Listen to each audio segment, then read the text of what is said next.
আপনারা ভোট দিয়েছেন 12ই ফেব্রুয়ারি। অনেকের আঙুলে কালো দাগ এখনো মুছে যায়নি। আপনাদের আঙুলের কালো দাগ মুছে যাওয়ার আগেই নির্বাচনের মাঠে এসে আমরা যে প্রতিশ্রুতি দিয়েছিলাম সে সমস্ত প্রতিশ্রুতির অনেকটা বাস্তবায়ন হয়েছে এবং অনেকটা বাস্তবায়ন হওয়ার পথে আছে।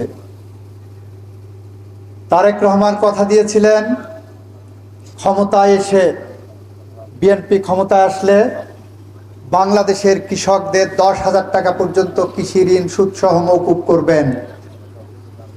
তারেক রহমান তার কথা রেখেছেন।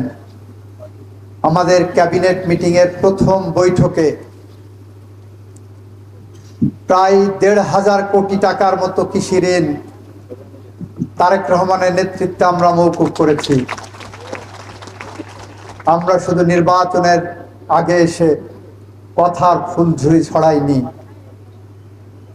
আমরা নির্বাচনের মাঠে এসে বলেছিলাম বিএনপি ক্ষমতায় গেলে ফ্যামিলি কার্ড ইস্যু করা হবে প্রতিটি পরিবারের জন্য।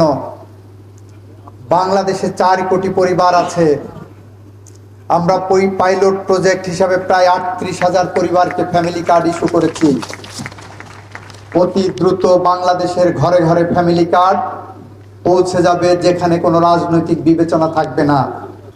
আমরা বলছি জুলাই সনদের প্রতিটি অধ্যায় আমরা ভালো করে পড়ে দেখে বুঝে জুলাই সনদ বাস্তবায়ন করব। আমাদের কোনো ব্যত্যয় নেই।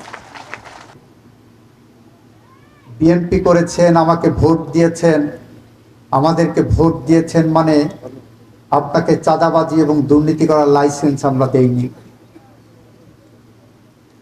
আপনি 1-2জন চাঁদাবাজি করবেন, 1-2জন 5জন 10জন দুর্নীতি করবেন, তার দায় বিএনপির ঘাড়ে এসে পড়বে, তার দায় মাননীয় প্রধানমন্ত্রীর ঘাড়ে এসে পড়বে, তার দায় আমাদের ঘাড়ে এসে পড়বে।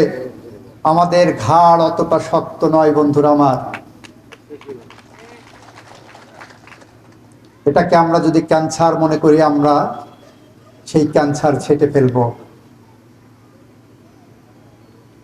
সুতরাং আপনারা সমাজের মানুষের কাছে আপনাদের গ্রহণযোগ্যতাকে উপস্থাপন করুন।